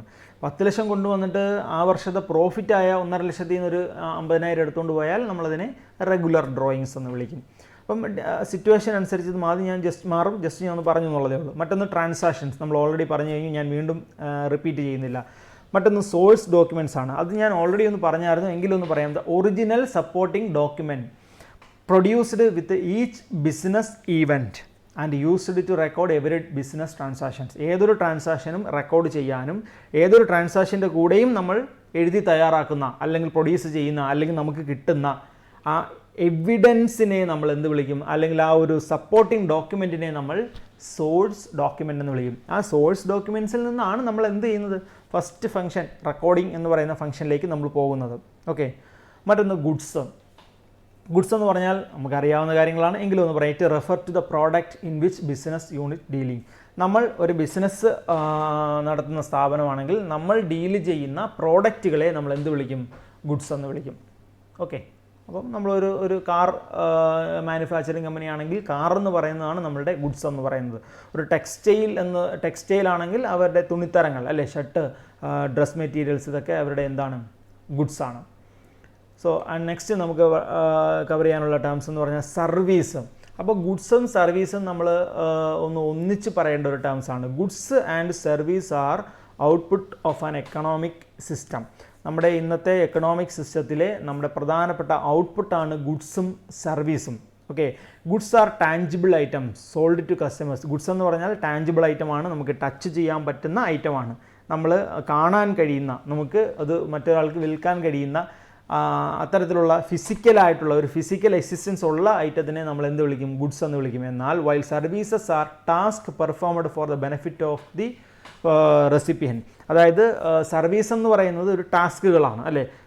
നമ്മളിപ്പം ഇന്ന് ഇന്ത്യയിൽ നമ്മൾ എടുത്തു പറയത്തക്ക ഒരു കാര്യം എന്ന് പറഞ്ഞാൽ ടാക്സുകൾ എല്ലാം, ഗുഡ്സ്, നമ്മൾ ഒരുപാട് പേര് നിങ്ങളെല്ലാം കേട്ടിട്ടുണ്ട്, ഗുഡ്സ് ആൻഡ് സർവീസ് ടാക്സ് ആണ് ഇൻഡയറക്റ്റ് ടാക്സിൻ്റെ അണ്ടറിലുള്ളത്. അപ്പോൾ അതിലൊന്ന് ഗുഡ്സും ഒന്ന് സർവീസുമാണ്. അപ്പോൾ സർവീസിന് എക്സാമ്പിൾ പറയാമോ? നമുക്ക് നമ്മുടെ വീട്ടിൽ തന്നെ നോക്കാം. നമ്മുടെ വീട്ടിൽ വരുന്ന കേബിൾ TV ഒരു തരത്തിലൊരു സർവീസാണ്. ടെലഫോൺ, അല്ലേ, അത് അവർ നമുക്ക് സർവീസ് തരുന്നു, ടെലഫോൺ വിളിക്കാനുള്ള അവസരം തരുന്നു, നമ്മൾ എന്ത് ചെയ്യുന്നു, അവർക്ക് പേയ്മെൻറ്റ് കൊടുക്കുന്നു, അല്ലേ. അതുകൂടാതെ നമ്മൾ ഇപ്പോൾ അക്കൗണ്ടൻസി എന്ന് പറയുന്ന യഥാർത്ഥത്തിലൊരു സർവീസാണ്. നമ്മൾ ഒരാൾക്ക് അക്കൗണ്ട്സ് ചെയ്ത് കൊടുക്കുന്നു, അവർ നമുക്ക് പേയ്മെൻറ്റ് തരുന്നു, അല്ലേ. നമ്മൾ ഇപ്പോൾ ഒരാൾക്ക് പെർമനൻ്റായിട്ട് വർക്ക് ചെയ്യുകയാണെങ്കിൽ നമ്മുടെ സർവീസാണ് നമ്മൾ കൊടുക്കുന്നത്. ഇപ്പോൾ നമ്മളൊരു സ്ഥാപനത്തിൽ വർക്ക് ചെയ്യുമ്പോൾ നമ്മുടെ ഹ്യൂമൻ എഫേർട്ട് നമ്മൾ കൊടുക്കുന്നു, നമ്മുടെ സർവീസ് നമ്മൾ ആ സ്ഥാപനത്തിന് കൊടുക്കുന്നു, നമ്മൾ ക്യാഷ് വാങ്ങിക്കുന്നു. നമ്മൾ ഫിസിക്കലായിട്ടൊന്നും കൊടുക്കുന്നില്ലല്ലോ, നമ്മുടെ കഴിവുകളാണ് നമ്മൾ കൊടുക്കുന്നത്, അതിന് നമ്മൾ ക്യാഷ് വാങ്ങിക്കുന്നു. സോ ഇതിനെ നമ്മൾ സർവീസ് എന്ന് വിളിക്കും. ഫിസിക്കലായിട്ട് എന്തെങ്കിലും ഉണ്ടെങ്കിൽ അത് ഗുഡ്സും, അതല്ലാത്തതാണെങ്കിൽ അതിനെ സർവീസ് എന്ന് വിളിക്കും. ഓക്കെ, അപ്പം ഗുഡ്സും സർവീസും രണ്ട് കാര്യങ്ങൾ നിങ്ങൾ ഉറപ്പായിട്ടും മനസ്സിലാക്കിയിരിക്കണം. മറ്റൊന്ന് ടാക്സ്. ഞാൻ ഇത് വിശദമായിട്ടൊന്നും പറയണ്ട. Tax are mandatory contributions collected by the government അവരുടെ പ്രധാന വരുമാന സോഴ്സായിട്ട് ജനങ്ങളുടെ കയ്യിൽ നിന്നും മാൻഡേറ്ററി ആയിട്ട് കളക്ട് ചെയ്യുന്നതാണ് ടാക്സ് എന്ന് പറയുന്നത്. ഓക്കെ, രണ്ട് തരത്തിലുണ്ട് ടാക്സ്. ഡയറക്റ്റ് ടാക്സ് ഉണ്ട്, ഇൻഡയറക്റ്റ് ടാക്സ് ഉണ്ട്. വിശദമായിട്ട് നമ്മൾ പിന്നീടൊരു വീഡിയോയിൽ പറയുന്നുണ്ട്. +2 കുട്ടികൾക്ക് വേണ്ടി, മറ്റുള്ള കുട്ടികൾക്ക് വേണ്ടി, പ്രൊഫഷണൽ സ്റ്റുഡൻസിന് വേണ്ടി ടാക്സ് എന്ന് പറയുന്ന സബ്ജക്റ്റ് സെപ്പറേറ്റ് തന്നെ നമ്മൾ ചാപ്റ്ററുകളായിട്ട് വേറെ കൊടുക്കുന്നുണ്ട്. ദെൻ +1 കുട്ടികൾക്ക് വേണ്ടി ഈ നമ്മുടെ ഈ ബേസിക് ചാപ്റ്ററിൻ്റെ തന്നെ നെക്സ്റ്റ് വീഡിയോ ആയിട്ട് വരുന്നുണ്ട്, ചെറിയൊരു പോർഷൻ ടാക്സുമായി ബന്ധപ്പെട്ട്. എന്തായാലും ടാക്സ് രണ്ട് തരത്തിലാണ്, ഡയറക്റ്റ് ടാക്സും ഇൻഡയറക്റ്റ് ടാക്സും. ഡയറക്റ്റ് എന്ന് മീൻസ് നമ്മുടെ ഒരാൾക്ക് ഇൻകം ഉണ്ടെങ്കിൽ മാത്രം കൊടുക്കേണ്ടി വരുന്ന ടാക്സാണ് ഡയറക്റ്റ് ടാക്സ്. ഇന്ത്യയിൽ ഇൻകം ടാക്സ് എന്ന് പറയുന്നതാണ് ഇപ്പോൾ നിലവിലുള്ളത്. അതുപോലെ ഇൻഡയറക്റ്റ് ടാക്സ്, ഒരാൾക്ക് ഇൻകം ഉണ്ടെങ്കിലും ഇല്ലെങ്കിലും അതൊന്നും ബാധകമല്ല. അയാൾ വാങ്ങലും വിൽക്കലും നടന്നാൽ, അത് സർവീസ് വാങ്ങുകയോ ഗുഡ്സ് വാങ്ങുകയോ ചെയ്താൽ, ഗുഡ്സ് വിൽക്കുകയോ ചെയ്താൽ ഇന്ത്യയിൽ കൊടുക്കേണ്ടി വരുന്ന ടാക്സാണ് ഇൻഡയറക്റ്റ് ടാക്സ്. ഇന്ത്യയിൽ അത് GST, goods and service tax എന്ന് പറയുന്ന ഒരു ടാക്സ് മാത്രമാണ് ഇപ്പം നിലവിലുള്ളത്. എന്തായാലും അതൊക്കെ നമ്മൾ ഹയർ ക്ലാസ്സുകളിൽ എന്തായാലും വിശദമായിട്ട് പഠിക്കും. മറ്റൊന്ന് sales are total revenue from goods or service sold or provided to customers. എന്താണ് സെയിൽസ് എന്ന് പറയുന്നത്? സാധനം വിറ്റ് നമുക്ക് കിട്ടുന്ന തുകയോ സേവനം കൊടുത്ത് നമുക്ക് കിട്ടുന്ന തുകയെ അല്ലെങ്കിൽ എമൗണ്ടിനെ, കളക്ഷനെ നമ്മൾ സെയിൽസ് എന്ന് വിളിക്കും. അപ്പോൾ പർച്ചേസ് എന്തായിരിക്കും? Purchase are the total amount of goods procured by the business on credit and on cash for use or sale. അതായത് നമ്മൾ സാധനങ്ങൾ വാങ്ങുന്നു, നമുക്ക് ഉപയോഗിക്കുന്നതിന് വേണ്ടിയോ, ഉപയോഗിക്കേണ്ടി വരുന്ന സാഹചര്യം എന്നറിയാമോ? മാനുഫാക്ചറിങ് കൺസേൺ ആണെങ്കിൽ മെറ്റീരിയൽസ് വാങ്ങി ഉപയോഗിച്ചിട്ടാണ് ഫിനിഷ്ഡ് പ്രോഡക്റ്റ് ഉണ്ടാക്കുന്നത്. അപ്പോൾ ആ കേസിൽ അത് ഉപയോഗിക്കാൻ വേണ്ടി വാങ്ങിക്കുകയോ അതല്ലെന്നുണ്ടെങ്കിൽ വാങ്ങി വിൽക്കുന്നു, അല്ലേ, റീസെയിലിന് വേണ്ടി വാങ്ങുകയോ ചെയ്താൽ അത്തരത്തിലുള്ള ഐറ്റത്തിനെ നമ്മൾ എന്ത് വിളിക്കും? പർച്ചേസ് എന്ന് വിളിക്കും. ഓക്കെ, നെക്സ്റ്റ് നമുക്ക് സ്റ്റോക്ക് ഓർ ഇൻവെൻട്രി. എന്താണ് സ്റ്റോക്ക് അല്ലെങ്കിൽ ഇൻവെൻട്രി? എന്താണ്? The amount of raw materials, work in progress, finished goods owned by an entity at a particular date. Stock എന്ന് പറഞ്ഞാൽ നമ്മൾ വാങ്ങുന്നത്, പർച്ചേസ് ചെയ്യുന്നതും വിൽക്കുന്നതും പ്രോഡക്റ്റ് ആണ്, ഗുഡ്സ് ആണ്. നമ്മൾ ഓൾറെഡി പറഞ്ഞു, ഗുഡ്സ് എന്ന് പറയുന്നത് വാങ്ങാനും വിൽക്കാനും വാങ്ങുന്ന പ്രോഡക്റ്റുകളെ ഗുഡ്സ് എന്ന് വിളിക്കും. വാങ്ങുന്നത് ഗുഡ്സ് ആണ്, വിൽക്കുന്നത് ഗുഡ്സ് ആണ്. എന്നാൽ ഒരു പർട്ടിക്കുലർ ഡേറ്റിൽ ഒരു സ്ഥാപനത്തിൽ നമ്മൾ ചെന്ന് ആ ഷോപ്പിൽ അല്ലെങ്കിൽ ആ മാനുഫാക്ചറിങ് യൂണിറ്റിൽ നമ്മൾ നോക്കുമ്പോൾ അന്ന് അവിടെ എത്രമാത്രം ഗുഡ്സ് ഉണ്ടോ ആ ഗുഡ്സിൻ്റെ വാല്യൂവിനെ നമ്മൾ എന്ത് വിളിക്കും? സ്റ്റോക്ക് എന്ന് വിളിക്കും. അപ്പോൾ സ്റ്റോക്ക് ഓരോ ദിവസവും ചേഞ്ച് ചെയ്തുകൊണ്ടേയിരിക്കും, ഓരോ ദിവസവും ചേഞ്ച് ചെയ്യും. കാരണം വാങ്ങുമ്പോൾ കൂടും, വിൽക്കുമ്പോൾ കുറയും. അപ്പോൾ ഒരു പർട്ടിക്കുലർ ഡേറ്റിലെ സ്റ്റോക്ക് കണ്ടുപിടിക്കുക എന്ന് പറഞ്ഞാൽ അന്നത്തെ ആ സ്ഥാപനത്തിൽ ഇരിക്കുന്ന സ്റ്റോക്കിൻ്റെ കൗണ്ട്, അതിൻ്റെ വാല്യൂ, അതിനെ നമ്മൾ സ്റ്റോക്ക് എന്ന് വിളിക്കും, അല്ലെങ്കിൽ ഇൻവെൻ്ററി എന്ന് വിളിക്കും. മറ്റൊന്ന് റവന്യൂ എന്താണെന്നുള്ളതാണ്. Revenue is the money generated from normal business operations. അത് ഓൾറെഡി നമ്മൾ പറഞ്ഞു. നമ്മുടെ ബിസിനസ്സിൻ്റെ നേച്ചർ, നമ്മുടെ ബിസിനസ്സിന് നമുക്ക് ബിസിനസ് ഓപ്പറേഷൻസ് വഴി കിട്ടുന്ന ഇൻകത്തിനെ അല്ലെങ്കിൽ കളക്ഷനെ നമ്മൾ റവന്യൂ എന്ന് വിളിക്കും. അപ്പം ബിസിനസ് ഓപ്പറേഷൻസ് വഴി അല്ലാതെ നമുക്ക് കിട്ടുമോ? അങ്ങനെ കിട്ടാൻ സാധ്യതയുണ്ടോ? ഉണ്ട്. അതായത് ഓപ്പറേറ്റിംഗ് ആക്ടിവിറ്റീസും നോൺ ഓപ്പറേറ്റിംഗ് ആക്ടിവിറ്റീസും എന്ന് നമ്മൾ രണ്ടായിട്ട് ക്ലാസിഫൈ ചെയ്യുന്നുണ്ട്. അതായത് ഓപ്പറേറ്റിംഗ് ആക്ടിവിറ്റി എന്ന് പറഞ്ഞാൽ ഞാനൊരു ടെക്സ്റ്റൈൽ ബിസിനസ് നടത്തുന്ന ആളാണെങ്കിൽ ടെക്സ്റ്റൈൽ ബിസിനസ്സിൽ നിന്നും എനിക്ക് കിട്ടുന്ന ഇൻകത്തിനെ, കളക്ഷനെ നമ്മൾ റവന്യൂ എന്ന് വിളിക്കും. എന്നാൽ ടെക്സ്റ്റൈൽ ബിസിനസ് നടത്തുന്ന എനിക്ക് എൻ്റെ ഒരു ഫർണിച്ചർ സിസ്റ്റം അല്ലെങ്കിൽ ഫർണിച്ചറോ കുറച്ച് ഐറ്റംസോ എനിക്കൊന്ന് വിൽക്കേണ്ട വന്നു, സെക്കൻഡ് ഹാൻഡ് വിലയ്ക്ക് വിൽക്കേണ്ട വന്നു, അത് ഉപയോഗിക്കാൻ കഴിയില്ല. അങ്ങനെ ഞാനത് വിറ്റു, അതിലെനിക്കൊരു ലാഭം ഉണ്ടായാൽ അല്ലെങ്കിൽ ഒരു കളക്ഷൻ ഉണ്ടായാൽ അതിനെ നമ്മൾ റവന്യൂ എന്ന് വിളിക്കത്തില്ല, അതിനെ സെയിലൊന്നും പറയില്ല. മനസ്സിലാകുന്നുണ്ടോ? ഇനി അല്ലെങ്കിൽ എനിക്ക് അതർ ഇൻകം ഉണ്ട്, ഞാൻ ടെക്സ്റ്റൈൽ ബിസിനസ് നടക്കുമ്പോൾ എനിക്ക് ചിലപ്പം മറ്റേതെങ്കിലും വരുമാനം, റെൻ്റൽ ഇൻകം കിട്ടാം, കമ്മീഷൻ കിട്ടാം, ഇതെല്ലാം എൻ്റെ ഇൻകമാണ്. പക്ഷേ ഞാനത് അതിനെ റവന്യൂ ആയിട്ട് കണക്കാക്കില്ല, പക്ഷേ ഇൻകമായിട്ട് കണക്കാക്കും. എന്തായാലും റവന്യൂ എന്നതുകൊണ്ട് ഉദ്ദേശിക്കുന്നത് നമ്മുടെ ഓപ്പറേറ്റിംഗ് ആക്ടിവിറ്റിയിൽ നിന്ന് നമുക്ക് കിട്ടുന്ന ഇൻകത്തിനെയാണ് റവന്യൂ എന്ന് ഒറ്റവാക്കിൽ പറയുന്നത്. മറ്റൊന്ന് എക്സ്പെൻസ്. എക്സ്പെൻസ് എന്ന് പറഞ്ഞാൽ cost incurred by a business in the process of earning revenue are known as expense. അവിടെ ആ റവന്യൂ വേർഡ് വന്നില്ലേ? നമ്മൾ ഓപ്പറേറ്റിംഗ് ആക്ടിവിറ്റി നടത്തുന്നത്, ആ ഓപ്പറേറ്റിംഗ് ആക്ടിവിറ്റി നമുക്ക് നമ്മുടെ റവന്യൂസാണ്. അതിൽ നിന്നും നമുക്ക് കിട്ടേണ്ടത് നമ്മുടെ റവന്യൂ ആണ്. ആ റവന്യൂ നേടാൻ നമ്മൾ എന്തൊക്കെ ചിലവാക്കുന്നു, അതിന് എഗനസ്റ്റായിട്ട് നമ്മൾ ചിലവാക്കുന്ന തുകകളെ നമ്മൾ എന്ത് വിളിക്കും? എക്സ്പെൻസ് എന്ന് വിളിക്കും. അതായത് ടെക്സ്റ്റൈൽ ഷോപ്പിൽ നമുക്ക് കിട്ടുന്ന റവന്യൂ എന്ന് പറയുന്നത് വിൽക്കുക, സാധനങ്ങൾ വിൽക്കുക. അതിന് എഗനസ്റ്റായിട്ട് നടത്തുന്ന എക്സ്പെൻസ് എന്താണ്? പർച്ചേസ് ചെയ്യുക, ലേബേഴ്സിന് സാലറി കൊടുക്കുക, ഇലക്ട്രിസിറ്റി ബിൽ കൊടുക്കുക. ആ ബിസിനസ് നടത്താൻ ആവശ്യമായ എക്സ്പെൻസുകൾ, ആ റവന്യൂ ഏൺ ചെയ്യാൻ ആവശ്യമായ എക്സ്പെൻസുകൾ, അതിന് എഗനസ്റ്റ് ആയിട്ടുള്ള എക്സ്പെൻസുകളെ നമ്മൾ ചെലവുകളെ, കോസ്റ്റിനെ നമ്മൾ എക്സ്പെൻസ് എന്ന് വിളിക്കും. ഓക്കെ, നെക്സ്റ്റ് നമ്മൾ പോകുന്നത് എക്സ്പെൻഡിച്ചറാണ്. എക്സ്പെൻസും എക്സ്പെൻഡിച്ചറും തമ്മിൽ ചെറിയ വ്യത്യാസമേ ഉള്ളൂ, വലിയ വ്യത്യാസമൊന്നുമില്ല. Spending money or incurring a liability for some benefit or service or property received is called expenditure. ആ എക്സ്പെൻഡിച്ചർ എന്ന് പറഞ്ഞേക്കുന്നത് നമ്മൾ പണം ചെലവാക്കുന്നു, അത് ചിലപ്പം ഒരു ലൈബിലിറ്റി, ഒരു ബാധ്യത തീർക്കുന്നതിന് വേണ്ടിയാവാം, അല്ലെങ്കിൽ ഒരു സർവീസിന് എഗനസ്റ്റ് ആയിട്ടാവാം, അല്ലെങ്കിൽ ഒരു പ്രോപ്പർട്ടി വാങ്ങുന്നതിന് വേണ്ടിയാവാം. ഇപ്പോൾ ഏതിന് വേണ്ടിയാണെങ്കിലും നമ്മൾ സ്പെൻഡ് ചെയ്യുന്നതിനെ നമ്മൾ എക്സ്പെൻഡിച്ചർ എന്ന് വിളിക്കും. അപ്പോൾ നേരത്തെ നമ്മൾ എക്സ്പെൻസ് പറഞ്ഞു. എക്സ്പെൻസ് എന്ന് പറഞ്ഞാൽ ബിസിനസ് ഓപ്പറേറ്റിംഗ് ആക്ടിവിറ്റീസിന് എഗനസ്റ്റ് ആയിട്ട് മാത്രം സ്പെൻഡ് ചെയ്യുന്നതാണ് എക്സ്പെൻസ്. എന്നാൽ ഓപ്പറേറ്റിംഗ് ആയിക്കോട്ടെ, അതല്ല ഇൻവെസ്റ്റിങ്ങോ ഫൈനാൻസിങ്ങോ, ഏത് തരത്തിലുള്ള ആക്ടിവിറ്റീസിന് നമ്മൾ പണം ചിലവാക്കിയാൽ അതിനെ എക്സ്പെൻഡിച്ചർ എന്ന് വിളിക്കും. ഈ എക്സ്പെൻഡിച്ചറിനെ രണ്ടായിട്ട് ക്ലാസിഫൈ ചെയ്യും: റവന്യൂ എക്സ്പെൻസും ക്യാപിറ്റൽ എക്സ്പെൻസ്. റവന്യൂ എക്സ്പെൻസും ക്യാപിറ്റൽ എക്സ്പെൻസ്. അപ്പോൾ എന്താണ് വ്യത്യാസം? റവന്യൂ എക്സ്പെൻസ് നേരത്തെ പറഞ്ഞു, റവന്യൂ ഏൺ ചെയ്യാൻ, റവന്യൂ നേടാൻ അതിന് എഗനസ്റ്റ് ആയിട്ട് സ്പെൻഡ് ചെയ്യുന്നത് റവന്യൂ എക്സ്പെൻസും. എന്നാൽ ക്യാപിറ്റൽ എക്സ്പെൻസ് പറഞ്ഞാൽ എന്താണ്? ഫിക്സഡ് അസറ്റോ അല്ലെങ്കിൽ ലൈബിലിറ്റികളോ സെറ്റ് ഓഫ് ചെയ്യാനോ വാങ്ങാനോ നമ്മൾ ഉപയോഗിക്കുന്ന, ചിലവാക്കുന്ന തുകയെ നമ്മൾ ക്യാപിറ്റൽ എക്സ്പെൻഡിച്ചർ എന്ന് വിളിക്കും, ക്യാപിറ്റൽ എക്സ്പെൻസ് എന്ന് വിളിക്കും. ഓക്കെ, ദെൻ മറ്റൊന്ന് പ്രോഫിറ്റ് ആൻഡ് ലോസ്. എന്താണ് പ്രോഫിറ്റ്, എന്താണ് loss? Excess of revenue over its related expense from operations. ഇത്രയേ ഉള്ളൂ, സിമ്പിളാണ്. നമ്മളൊരു വർഷം അല്ലെങ്കിൽ ഒരു മാസം നമ്മൾ ബിസിനസ് നടത്തി അല്ലേ? അപ്പോൾ നമ്മൾ ഓപ്പറേറ്റിംഗ് വരുമാനം, നമ്മുടെ സെയിലിലൂടെയുള്ള വരുമാനം അല്ലെങ്കിൽ സർവീസിലൂടെയുള്ള വരുമാനം ഒരു 10 ലക്ഷമാണ്. ആ 10 ലക്ഷം ഏൺ ചെയ്യാൻ വേണ്ടി നമ്മൾ പർച്ചേസ് ചെയ്തു, സേവനങ്ങൾ പർച്ചേസ് ചെയ്തു, സേവനങ്ങൾ വാങ്ങി, അല്ലെങ്കിൽ എക്സ്പെൻസുകൾ മെറ്റ് ചെയ്തു.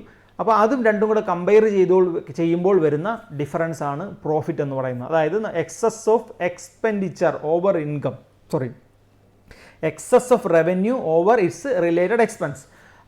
എക്സ്പെൻസിനേക്കാൾ കൂടുതലാണ് നമ്മുടെ ഇൻകം എങ്കിൽ, റവന്യൂ എങ്കിൽ അത് പ്രോഫിറ്റ് എന്ന് വിളിക്കും.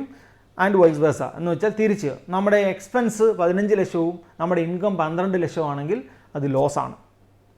Okay, profit and loss. ഇപ്പോൾ ഞാൻ സിമ്പിൾ കാര്യമാണ്, ഒരാളോടും പറയേണ്ട കാര്യമില്ല. ലാഭം എന്ന് പറഞ്ഞാൽ വാങ്ങുന്നതിനേക്കാൾ കൂട്ടി വിൽക്കുക, വാങ്ങുന്നതിനേക്കാളാണ് കൂടുതൽ വിറ്റതെങ്കിൽ അത് പ്രോഫിറ്റാണ്. ആ വിൽപ്പന മാത്രമല്ല നമ്മൾ നോക്കുന്നത്, അതിൻ്റെ ഇറ്റ്സ് റിലേറ്റഡ് എക്സ്പെൻസും കൂടെ നമ്മൾ നോക്കണം. ഞാൻ കൂടുതൽ അത് പറഞ്ഞ് സമയം കളയുന്നില്ല. അടുത്തത് നമ്മുടെ ഗെയിൻ ആൻഡ് ലോസ്. പ്രോഫിറ്റും ലോസും എന്ന് പറയുന്നത് ഓപ്പറേറ്റിംഗ് ഇൻകവും ഓപ്പറേറ്റിംഗ് റവന്യൂ ഓപ്പറേറ്റിംഗ് എക്സ്പെൻസും തമ്മിലുള്ള കമ്പയർ ചെയ്യുക, അതിൽ വരുന്ന ഡിഫറൻസ് പ്രോഫിറ്റ് ലോസ് എന്ന് പറയും. അപ്പോൾ എന്താണ് ഗെയിൻ ആൻഡ് ലോസ്? ഗെയിൻ എന്ന് പറയുന്നത് excess of collection over its related expense from non operations. Non operations പറഞ്ഞാൽ ഒരു ടെക്സ്റ്റൈൽ ബിസിനസ് ഒരു ഫർണിച്ചർ വിറ്റ് കാശ് എന്തെങ്കിലും ഒരു ലാഭം നേടിയാൽ അതിനെ ഗെയിൻ എന്ന് വിളിക്കും. ഒരു ടെക്സ്റ്റൈൽ ബിസിനസ് അവരുടെ ലാൻഡ് വിറ്റപ്പോൾ അവർക്കൊരു ലാഭം കിട്ടിയാൽ അതിനെ ഗെയിൻ എന്നാണ് പറയുന്നത്. ഒരു ലാൻഡോ ഒരു ബിൽഡിങ്ങോ അല്ലെങ്കിൽ ഒരു വെഹിക്കിളോ ഒക്കെ വിറ്റ് നമുക്ക് ലാഭം വന്നാൽ അതിനെ ഗെയിൻ എന്ന വേർഡാണ് യൂസ് ചെയ്യുന്നത്. ടെക്സ്റ്റൈൽ ബിസിനസ് ടെക്സ്റ്റൈൽ പ്രോഡക്റ്റുകൾ വിറ്റ് പ്രോഫിറ്റ് ഏൺ ചെയ്താൽ അതിനെ പ്രോഫിറ്റ് എന്ന്, എക്സസ് എമൗണ്ട് ഏൺ ചെയ്താൽ അതിനെ പ്രോഫിറ്റ് എന്ന് വിളിക്കും. ഓക്കെ, ഓപ്പോസിറ്റ് ആണെങ്കിൽ അതിനെ രണ്ട് കേസിൽ ലോസ് എന്നാണ് പറയുന്നത്. ഓക്കെ, നമുക്ക് അടുത്തതിലേക്ക് പോകാം. എന്താണ് debtors? DEBTORS, debtors. A debtor is an entity or person. Debtor എന്ന് പറഞ്ഞാൽ ഒന്നുകിൽ വ്യക്തികളാവാം അല്ലെങ്കിൽ സ്ഥാപനങ്ങളാവാം. That owes money to another party. അയാൾ മറ്റൊരാൾക്ക് പൈസ കൊടുക്കാനുണ്ടാവും. ഞാൻ ഒരാൾക്ക് സാധനം വിറ്റു, ഒരു 5 ലക്ഷം രൂപയുടെ സാധനം വിറ്റു, കടത്തിനാണ്, ക്രെഡിറ്റിനാണ്. നാളെ അയാൾ എനിക്ക് പൈസ തരും, അല്ലെങ്കിൽ മറ്റന്നാൾ തരും, ഒരു മാസത്തിനകം തരും എന്ന് പറഞ്ഞാൽ അയാളെ നമ്മൾ എന്ത് പേര് വിളിക്കും? അയാൾ മറ്റൊരാളായ എനിക്ക് തരാനുണ്ട് പൈസ, അപ്പോൾ അയാളെ നമ്മൾ ഡെറ്റർ എന്ന് വിളിക്കും. അപ്പോൾ എന്നെ എന്ത് വിളിക്കാം? ക്രെഡിറ്റർ എന്ന് വിളിക്കാം. ഞാൻ അയാളുടെ ക്രെഡിറ്ററാണ്. ഇത് ഓപ്പോസിറ്റാണ്. രണ്ട് ബുക്കും നമ്മൾ കമ്പയർ ചെയ്തിട്ടാണ് പറയുന്നത്. ഞാൻ ഒരാൾക്ക് അല്ലെങ്കിൽ എക്സ് വൈക്ക് സാധനം വിറ്റു, ക്രെഡിറ്റിന് വിറ്റു. ഓക്കെ, അപ്പം വൈയുടെ ക്രെഡിറ്ററാണ് എക്സ്. ഓക്കെ, എക്സിൻ്റെ ഡെറ്ററാണ് വൈ. ഇത്രയേ ഉള്ളൂ സംഭവം. Creditor means a creditor is an entity or person. വ്യക്തികളാവാം, സ്ഥാപനങ്ങളാവാം. That owed money from another party. മറ്റൊരാളുടെ കയ്യിൽ നിന്നും കിട്ടാനുള്ളവർ, അവരെ നമ്മൾ എന്ത് വിളിക്കും? ക്രെഡിറ്റർ എന്ന് വിളിക്കും. ആദ്യത്തെ ആളെ ഡെറ്റർ എന്ന് വിളിക്കും. ഇത് രണ്ടും അങ്ങോട്ടും ഇങ്ങോട്ടും കണക്റ്റഡ് ആണ്. മറ്റൊന്ന് trade discount. Trade discount is a discount given by the seller to the buyer at the time of purchase of goods. നമ്മളൊരു സാധനം വാങ്ങിക്കാൻ കടയിൽ ചെല്ലുമ്പോൾ ആ ഓൺ ദ സ്പോട്ടിൽ അതിൻ്റെ MRP പ്രൈസിൽ നിന്ന് നമുക്കൊരു എമൗണ്ട് റെഡ്യൂസ് ചെയ്ത് നമുക്ക് തരും. ആ തരുന്നതിനെ നമ്മൾ ട്രേഡ് ഡിസ്കൗണ്ട് എന്ന് പറയും. ട്രേഡ് ഡിസ്കൗണ്ട് നമ്മൾ ഒരിക്കലും റെക്കോർഡ് ചെയ്യാറില്ല. അപ്പോൾ 10,000 രൂപയുടെ പ്രോഡക്റ്റിന് 500 ഡിസ്കൗണ്ട് കഴിഞ്ഞ് 9,500 അവിടെ ഉറപ്പിച്ച് കഴിഞ്ഞാൽ ആ 9,500 നമ്മുടെ ബില്ലിൽ വരുന്നത്. 10,000 ഒരിക്കലും വരില്ല. മനസ്സിലാവുന്നുണ്ടോ? അഥവാ വന്നാലും അത് റെക്കോർഡ് ചെയ്യില്ല. അത് കഴിഞ്ഞിട്ടുള്ള 9,500 നമ്മൾ റെക്കോർഡ് ചെയ്യത്തുള്ളൂ. ഇതിനെ ട്രേഡ് ഡിസ്കൗണ്ട്. ആ സ്പോട്ട് ഓൺ ദ സ്പോട്ടിൽ നമുക്ക് കിട്ടുന്ന പർച്ചേസ് ചെയ്യുമ്പോൾ അല്ലെങ്കിൽ സെയിൽ ചെയ്യുന്ന സമയത്ത് സെല്ലർ തരുന്ന ഡിസ്കൗണ്ടാണ് ട്രേഡ് ഡിസ്കൗണ്ട്. അപ്പോൾ എന്താണ് ക്യാഷ് ഡിസ്കൗണ്ട്? അപ്പോൾ നമ്മൾ 10,000 രൂപയുടെ സാധനം വാങ്ങി, 9,500 ഓൺ ദ സ്പോട്ടിൽ നമുക്ക് ഡിസ്കൗണ്ട്. സോ ഞാനത് ക്രെഡിറ്റിനാണ് വാങ്ങിയെന്ന് സങ്കല്പിക്കുക. അപ്പോൾ ഒരു മാസം കഴിഞ്ഞ് ഞാൻ പൈസ കൊടുക്കാമെന്ന് പറഞ്ഞു. ഈ ഒരു മാസം അയാൾ തന്നതാണ്. ഒരു മാസം സമയത്തിനുള്ളിൽ പൈസ കൊടുക്കണമെന്ന് പറഞ്ഞു. ഞാൻ പറഞ്ഞു കൊടുക്കാമെന്ന് പറഞ്ഞു. സോ കറക്റ്റ് ഒരു മാസമായപ്പോൾ ഞാൻ പൈസ കൊടുത്തപ്പോൾ അയാൾക്കൊരു സന്തോഷം. നമ്മൾ കറക്റ്റായിട്ട് ഡീൽ ചെയ്തപ്പോൾ അയാൾ പറഞ്ഞു 9,400 തന്നാൽ മതി എന്ന് പറഞ്ഞു. വീണ്ടും ഒരു 100 രൂപ ഡിസ്കൗണ്ട്. ആ ഡിസ്കൗണ്ടിനെ നമ്മൾ എന്ത് വിളിക്കും? Cash discount. എന്താണ് cash discount? Cash discount is a discount given by the seller to the buyer at the time of prompt payment. കൃത്യമായി പേയ്മെൻറ്റ് അടയ്ക്കുന്ന സമയത്ത് അല്ലെങ്കിൽ അടയ്ക്കുകയാണെങ്കിൽ കൊടുക്കുന്ന ഡിസ്കൗണ്ടിനെ ക്യാഷ് ഡിസ്കൗണ്ട് എന്ന് വിളിക്കും. പക്ഷേ ക്യാഷ് ഡിസ്കൗണ്ട് നമ്മൾ റെക്കോർഡ് ചെയ്യുമ്പോൾ ട്രേഡ് ഡിസ്കൗണ്ട് നമ്മൾ എന്ത് ചെയ്യുന്നില്ല? റെക്കോർഡ് ചെയ്യുന്നില്ല. ട്രേഡ് ഡിസ്കൗണ്ട് റെക്കോർഡ് ചെയ്യാൻ പാടില്ല. ക്യാഷ് ഡിസ്കൗണ്ട് നമുക്ക് റെക്കോർഡ് ചെയ്യണം. അത് നമ്മൾ എങ്ങനെയാണെന്നൊക്കെ പിന്നീട് അടുത്ത വലിയ വലിയ ക്ലാസ്സുകളിൽ നമ്മൾ പഠിക്കുന്നതായിരിക്കും. അടുത്തൊരു ടേം നമുക്ക് പഠിക്കാനുള്ളത് അസറ്റാണ്. എന്താണ് അസറ്റ് എന്ന് പറയുന്നത്? അത്യാവശ്യം നമുക്ക് അറിയാവുന്ന കാര്യങ്ങളാണെങ്കിലും ഞാനൊന്ന് പറഞ്ഞ് നമ്മൾ ഈ ചാപ്റ്റർ ഇവിടെ അവസാനിപ്പിക്കുകയാണ്. An asset is a resource that has some economic value to the company and can be used in the current or future period to generate revenue. Asset എന്ന് പറയുന്നത് ഒരു സ്ഥാപനത്തിൽ ഇപ്പോഴോ പിന്നീടോ ആ അസറ്റ് ഉപയോഗിച്ച് നമുക്ക് റവന്യൂ ജനറേറ്റ് ചെയ്യാൻ പറ്റുന്നതാണെങ്കിൽ, എന്തെങ്കിലും ഒരു വാല്യൂ ഉള്ള ഒരു ഐറ്റം. ഇപ്പോൾ സപ്പോസ് നമ്മളൊരു കമ്പനിയാണെങ്കിൽ പ്ലാന്റ് ആൻഡ് മിഷനറി. ഈ പ്ലാന്റ് ആൻഡ് മിഷനറിക്ക് ഒരു വാല്യൂ ഉണ്ട്, ഒരു എമൗണ്ട് സ്പെൻഡ് ചെയ്താണ് നമ്മളിത് വാങ്ങിക്കുന്നത്. ഇത് എന്തിനു വാങ്ങിച്ചു എന്ന് വെച്ചാൽ നമുക്ക് അവിടെ പ്രോഡക്റ്റുകൾ ഉൽപ്പാദിപ്പിക്കുന്നത് ഈ പ്ലാന്റ് ആൻഡ് മെഷീനറി വെച്ചിട്ടാണ്. അത് ഇന്നല്ലെങ്കിൽ നാളെ അതിന് ഒരു വാല്യൂ ഉണ്ട്. ഇത് കൊടുത്താൽ നമുക്ക് ഇതിനെ കൺവേർട്ട് ചെയ്ത് ക്യാഷ് ആക്കാനും പറ്റും. അങ്ങനെ അസറ്റിൻ്റെ മറ്റൊരു പ്രത്യേകത, ഈ അസറ്റിനെ എപ്പോഴും നമുക്ക് എന്ത് ചെയ്യാൻ പറ്റും, കൺവേർട്ട് ചെയ്ത് ക്യാഷ് ആക്കാൻ പറ്റുന്നതാണെങ്കിലേ അതിനെ അസറ്റ് എന്ന് പറയാൻ കഴിയുകയുള്ളൂ. ഇതിനെ കൺവേർട്ട് ചെയ്ത് ക്യാഷ് ആക്കാൻ കഴിയില്ല എന്നുണ്ടെങ്കിൽ അത് യൂസ്ലെസ് ആണ്, അതിനൊരു വാല്യൂ ഇല്ല എന്നുള്ളതാണ്. അപ്പോൾ എന്തായാലും ഇത്രയേ ഉള്ളൂ അസറ്റ് എന്ന് പറയുന്നത്. പിന്നെ അസറ്റുകൾ നമ്മൾ എന്തിനാണ് വാങ്ങിക്കുന്നത്? ഏതൊരു ബിസിനസ്സും അസറ്റുകൾ വാങ്ങിക്കുന്നത് നമ്മുടെ ഡേ ടു ഡേ ഓപ്പറേഷനെ സഹായിക്കുന്നതിന് വേണ്ടിയാണ്, അല്ലേ? ഒരു ബിസിനസ് വെഹിക്കിൾ വാങ്ങിക്കുന്നു, എന്താ പറയുന്നത്, ഒരു ലോറി വാങ്ങിക്കുന്നു, അല്ലെങ്കിൽ ഒരു വെഹിക്കിൾ എന്താ പറയുന്നത് ടെമ്പോ വാങ്ങിക്കുന്നു, അല്ലെങ്കിൽ എന്താ പറയുന്നത് ഒരു പിക്കപ്പ് വാങ്ങിക്കുന്നു. ഇതൊക്കെ അവരുടെ ബിസിനസ്സിൻ്റെ ആക്ടിവിറ്റീസിനെ സപ്പോർട്ട് ചെയ്യുന്നതിന് വേണ്ടിയാണ് വാങ്ങി. നമ്മുടെ പ്രോഡക്റ്റുകൾ കൊണ്ടുപോകാനും കൊണ്ടുവരാനും നമുക്ക് പിക്കപ്പ് വേണം, അല്ലെങ്കിൽ ഒരു ലോറി വേണം. അപ്പം അത് ആ ബിസിനസ്സിനെ സപ്പോർട്ട് ചെയ്യുന്ന ആക്ടിവിറ്റിയാണ്. അതുപോലെ ബിൽഡിംഗ്, നമുക്ക് ഇരിക്കാനൊരു സ്ഥലം വേണം. നമ്മുടെ പ്രോഡക്റ്റുകൾ ഉൽപ്പാദിപ്പിക്കാനോ വിൽക്കാനോ നമുക്ക് ബിൽഡിംഗ് വേണം. ആ ബിൽഡിങ്ങിനകത്ത് കമ്പ്യൂട്ടർ വേണം, ബില്ലടിക്കാൻ കമ്പ്യൂട്ടർ വേണം. ഇതെല്ലാം ബില്ലടിക്കാൻ വേണ്ടി സഹായിക്കുകയാണ് കമ്പ്യൂട്ടർ നമുക്ക് ചെയ്യുന്നത്, അല്ലേ? അപ്പം ബിസിനസ് ആക്ടിവിറ്റീസിനെ മുന്നോട്ട് പോകാൻ വേണ്ടി സപ്പോർട്ട് ചെയ്യുന്ന ഐറ്റമാണ് ഈ അസറ്റ് എന്ന് പറയുന്നത്. ഈ അസറ്റിൻ്റെ പ്രത്യേകത, ഇതിനെ നമുക്ക് വേണമെങ്കിൽ ക്യാഷ് കൊടുത്താണ് നമ്മൾ അസറ്റുകൾ വാങ്ങിക്കുന്നത്. ഇതിനെ വേണമെങ്കിൽ കൺവേർട്ട് ചെയ്ത് വീണ്ടും നമുക്ക് ക്യാഷ് ആക്കാൻ കഴിയും. എന്തായാലും an asset is a resource.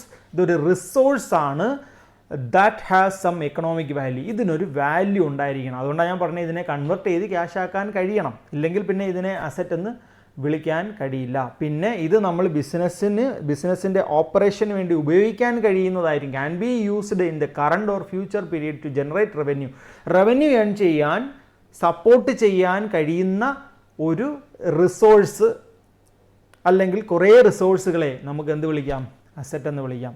അപ്പോൾ സിമ്പിളായിട്ട് പറഞ്ഞാൽ land, building, plant, vehicle, furniture, tools, ഇങ്ങനെ പോകുന്ന കുറേ നീണ്ട നിര തന്നെയുണ്ട് അസറ്റ് എന്ന് പറയാം. Plant and machineries, electrical equipments, computer and accessories, ഇതെല്ലാം അസറ്റ് വരും. ഇനി അസറ്റിനെ തന്നെ നമ്മൾ അതിൻ്റെ സ്വഭാവത്തിനെ, നേച്ചറിനെ അനുസരിച്ച് നമ്മളിതിനെ ക്ലാസിഫൈ ചെയ്യുന്നുണ്ട്. കറണ്ട് അസറ്റ് എന്നും നോൺ കറണ്ട് അസറ്റ് എന്നും. അപ്പോൾ നിങ്ങളിതിൽ എടുത്ത് പറയേണ്ട ഒരു കാര്യം, കറണ്ട് അസറ്റ് എന്താണെന്ന് നോക്കുക. കറണ്ട് അസറ്റ് എന്ന് പറഞ്ഞാൽ ഒരു വർഷം മാത്രം അതിന് ലൈഫുള്ളൂ.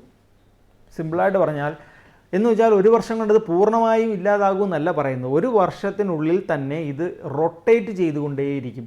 ഇന്നിപ്പം ഒരു എക്സാമ്പിൾ പറഞ്ഞാൽ, നമ്മളൊരു സ്റ്റോക്ക് വാങ്ങി, ഒരു പർച്ചേസ് ചെയ്ത്, ഈ സ്റ്റോക്ക് എങ്ങനെ പോയാലും ഒരു വർഷത്തിനുള്ളിൽ ആ സ്റ്റോക്ക് പോയിട്ട് പകരം അവിടെ വേറൊരു സ്റ്റോക്ക് വരാം. അപ്പം 1 ഇയർ മാത്രം ലൈഫ് ഉള്ള അസറ്റുകളെ നമ്മൾ എന്ത് വിളിക്കും, കറണ്ട് അസറ്റ് എന്ന് വിളിക്കും. എന്ന് വെച്ചാൽ 1 ഇയറിനുള്ളിൽ ഇപ്പോഴുള്ള ആ അസറ്റ് പോയിട്ട് അവരെ മറ്റൊരു അസറ്റ് വരാം. ഡെറ്റേഴ്സ്, നമുക്ക് കിട്ടാനുള്ള ആൾക്കാർ. ഇപ്പം നമ്മൾ ഇന്ന് ക്രെഡിറ്റ് കൊടുത്താൽ വർഷങ്ങളോളം ക്രെഡിറ്റ് ഒന്നും കൊടുക്കുന്നില്ല. 1 ഇയറിന് അകത്ത് നമുക്ക് ഒരു 6 മാസമോ 3 മാസമോ 2 മാസമായിരിക്കും നമ്മൾ ക്രെഡിറ്റ് കൊടുക്കുന്നത്. അപ്പോൾ ഇന്ന് കൊടുത്ത ക്രെഡിറ്റ് 2 മാസം കഴിയുമ്പോൾ പൈസ കിട്ടും. അപ്പോൾ ഇത്തരത്തിലുള്ള 1 ഇയറിനുള്ളിൽ റൊട്ടേഷൻ നടക്കുന്ന, അല്ലെങ്കിൽ കൺവെർട്ടായി ക്യാഷായി കൺവെർട്ടാകുന്ന തരത്തിലുള്ള അസറ്റുകളെ നമ്മൾ കറണ്ട് അസറ്റ് എന്നും, എന്നാൽ 1 ഇയറിൽ കൂടുതൽ എടുക്കും നമുക്കതിനെ കൺവെർട്ട് ചെയ്ത് ക്യാഷ് ആക്കുന്നതിന് വേണ്ടി, അല്ലെങ്കിൽ 1 ഇയറിൽ കൂടുതൽ അതിന് ലൈഫുണ്ട്, നമ്മൾ ഒരു പക്ഷേ അത് കൺവെർട്ട് ചെയ്യാൻ നിൽക്കാറില്ല, മെയിൻറ്റെയിൻ ചെയ്യും. അത്തരത്തിലുള്ള അസറ്റുകളെ നമ്മൾ നോൺ കറണ്ട് അസറ്റുകളെന്ന് വിളിക്കും. മറ്റൊന്ന്, അസറ്റുകളെ നമുക്ക് ടാഞ്ചിബിൾ അസറ്റ് എന്നും ഇൻടാഞ്ചിബിൾ അസറ്റ് എന്നും ക്ലാസിഫൈ ചെയ്യും. അതെന്ന് പറയുന്നത് നമുക്ക് ടച്ച് ചെയ്യാൻ കഴിയുന്ന, നമുക്ക് ഫിസിക്കലി കാണാൻ കഴിയുന്ന അസറ്റുകളെ നമ്മൾ ടാഞ്ചിബിൾ അസറ്റ് എന്നും. ഇപ്പോൾ ലാൻഡ്, ബിൽഡിംഗ്, ഫർണിച്ചർ, മെഷീനറി, ഇതെല്ലാം കാണാൻ കഴിയുന്ന ഇതിനെ നമ്മൾ ടാഞ്ചിബിൾ അസറ്റ് എന്ന് വിളിക്കും. എന്നാൽ ഗുഡ്വിൽ അതൊരു അസറ്റാണ്. ഏതൊരു സ്ഥാപനത്തിനും ഒരു ഗുഡ്വില്ലുണ്ട്, പക്ഷേ ഇത് കാണാൻ കഴിയില്ല, ടച്ച് ചെയ്യാനും കഴിയില്ല. ആ അസറ്റിനെ നമ്മൾ ഗുഡ്വിൽ എന്ന് വിളിക്കും. സോ അത് ഇൻടാഞ്ചിബിൾ അസറ്റ് എന്നാണ് പറയുന്നത്. അതുപോലെ ട്രേഡ് മാർക്ക്, കോപ്പി റൈറ്റ് തുടങ്ങിയ അസറ്റുകൾ നമ്മളിനി പിന്നീടുള്ള വലിയ ക്ലാസ്സുകളിലൊക്കെ പഠിക്കും. സോ അത്തരത്തിലുള്ള അസറ്റുകളെ നമ്മൾ എന്ത് വിളിക്കും, ഇൻടാഞ്ചിബിൾ അസറ്റ് എന്ന് വിളിക്കും. ഇപ്പോൾ ടാഞ്ചിബിൾ എന്നും ഇൻടാഞ്ചിബിൾ എന്നും അസറ്റുകളെ ക്ലാസിഫൈ ചെയ്യുന്നുണ്ട്.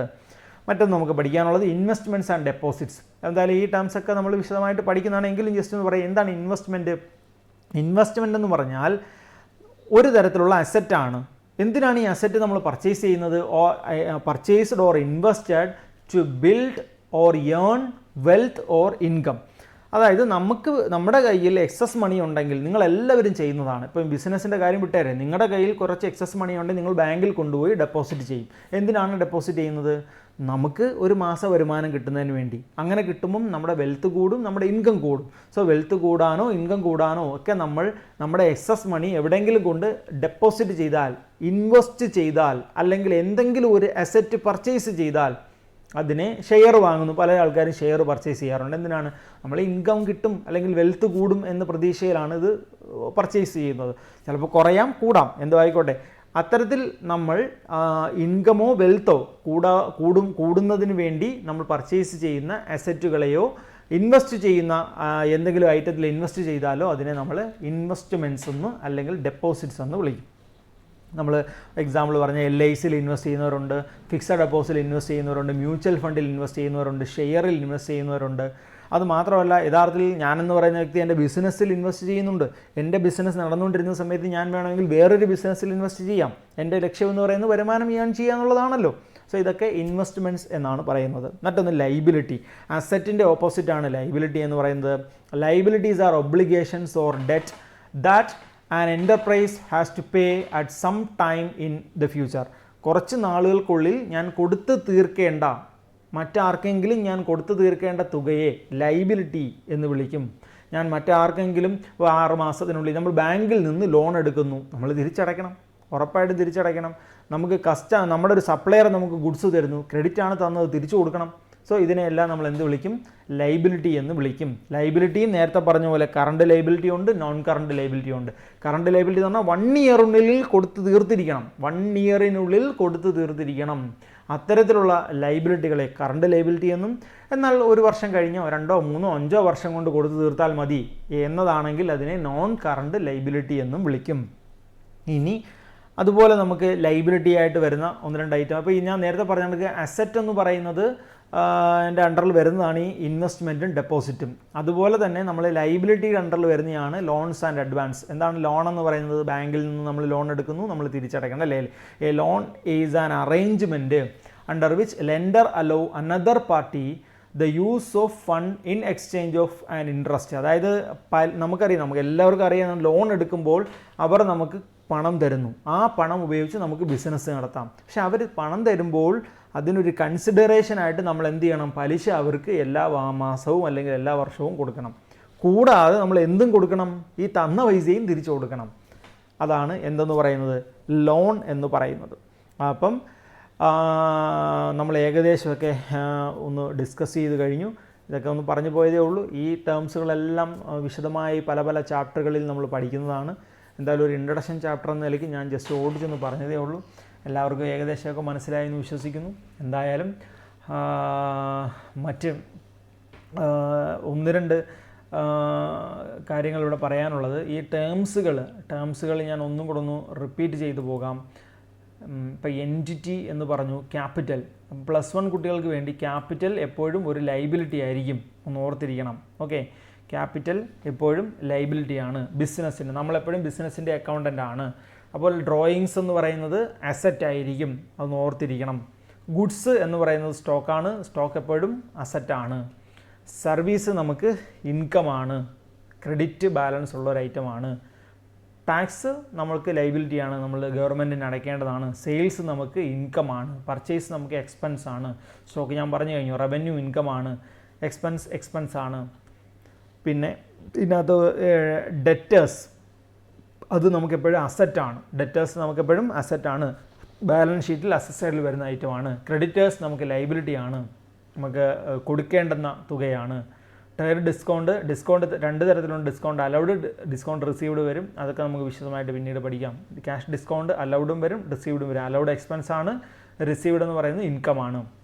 അസറ്റ് എപ്പോഴും അസറ്റ് സൈഡിൽ വരുന്നതാണ്. അസറ്റ് തന്നെ കറണ്ട് അസറ്റ് തന്നെ പലതരത്തിലുണ്ട്. Cash, bank, stock, short time investments, ഇങ്ങനെ പലതരത്തിൽ നമുക്ക് പിന്നീട് വിശദമായിട്ട് പഠിക്കാം. ലൈബിലിറ്റീസ്, കറണ്ട് ലൈബിലിറ്റി ഉണ്ട്, ലോങ് ടൈം ലൈബിലിറ്റി ഉണ്ട്. അപ്പോൾ ഏകദേശം നമ്മുടെ ഈ ചാപ്റ്റർ എല്ലാവർക്കും ഒന്ന് മനസ്സിലായെന്ന് വിശ്വസിക്കുന്നു. തുടർന്നുള്ള ക്ലാസ്സുകളിൽ നമ്മൾ വിശദമായി പല പല ചാപ്റ്ററുകളായിട്ട് വരുന്നുണ്ട്. ഇനി ഇതിനകത്തൊരു തിയറിയും കൂടെ 1-2 തിയറിയും കൂടെ വരാനുണ്ട്. അത് അടുത്ത വീഡിയോയിൽ കവർ ചെയ്യുന്നതായിരിക്കും. അപ്പോൾ എന്തായാലും ഇത്രയും ക്ലാസ് കേട്ടിരുന്ന എല്ലാവർക്കും നമ്മുടെ ക്ലാസ് ഇഷ്ടപ്പെട്ടെങ്കിൽ നിങ്ങളിത് ഷെയർ ചെയ്യണം, മാക്സിമം കുട്ടികളിൽ എത്തിക്കുക. ചാനലൊക്കെ സബ്സ്ക്രൈബ് ചെയ്യുക. എല്ലാ ചാപ്റ്ററുകളും നമ്മളിനി തുടരെ ഇതിനകത്ത് ഇടാൻ പ്ലാൻ ചെയ്യുന്നുണ്ട്. അപ്പോൾ തൽക്കാലം നമുക്ക് ഇന്നത്തേക്ക് നിർത്താം. Bye bye.